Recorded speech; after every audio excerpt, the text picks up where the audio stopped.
My earliest memories of Nintendo is probably my childhood. Friends would come over, we'd stay up all night, get pizza, get some soft drinks, and just, yeah, on the couch multiplayer. It was the best fun.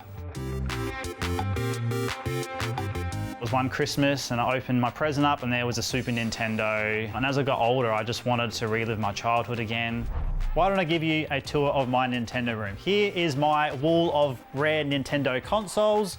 Over here are my display cabinets and games of all my rare consoles and different games and handhelds. On this side here, we've got all different games from all different Nintendo consoles. My CRT TV setup where I can play my old retro games. Now we'll swing around here. Right here we have a Banjo-Kazooie standee from 1996, my Nintendo Power Guide magazines, all of my Nintendo 64 games on display. So in this room here, we have my rare Nintendo kiosk machines that back in the day, we go into the store and try all the different new games.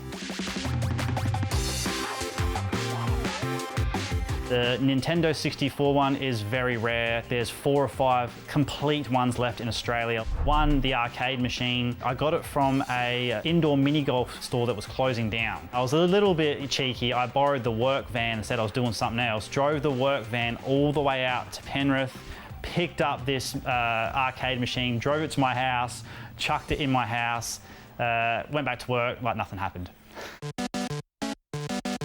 I feel very nostalgic when I'm holding my old Nintendo games, especially things I didn't have when I was a kid that I've collected now. It's all about preserving history. Before we had YouTube and before we had walkthroughs, we had Nintendo Power Guides.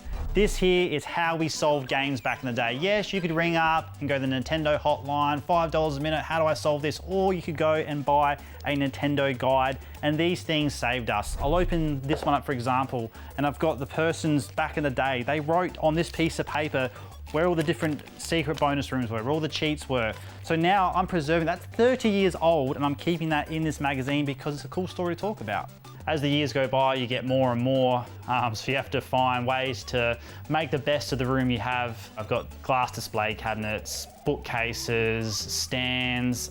One of the first things people see when they come into my room is my display of my Nintendo 64 games. I managed to pick these up from a collector who wanted to hand them over to me. And I've set it up just like a store. So, you know, you come in, you want to buy a Mario Kart 64, yep, that one's for that person. The next person comes in, oh, there's still one left. But then the third person will come in, oh no, they're sold out. So that's how I wanted to do it. You come in, it just looks beautiful. You can enjoy the box art.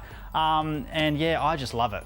In terms of how long I've spent collecting my collection, in some ways my whole life, but seriously, probably about 10, 12 years.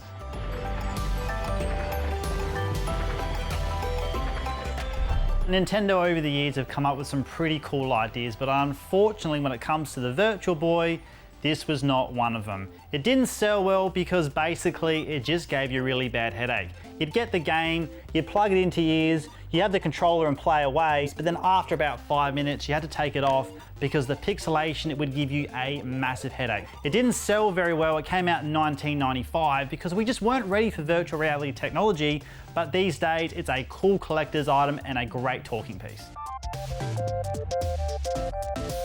I've got some Nintendo rare standees. Standees are store displays and they're extremely rare because these are bits of cardboard that once the game was done, stores just threw them in the bin. And in the 90s, no one thought we were going to be collecting stuff like that. One of the rarest games I have in my collection is Conker's Bad Fur Day. So to have the display standee that goes with that is so hard to get. I love collecting Nintendo, I've got awesome things, but in terms of what I love the most, you wait till you see my Nintendo 64 collection. It's probably the biggest in the world.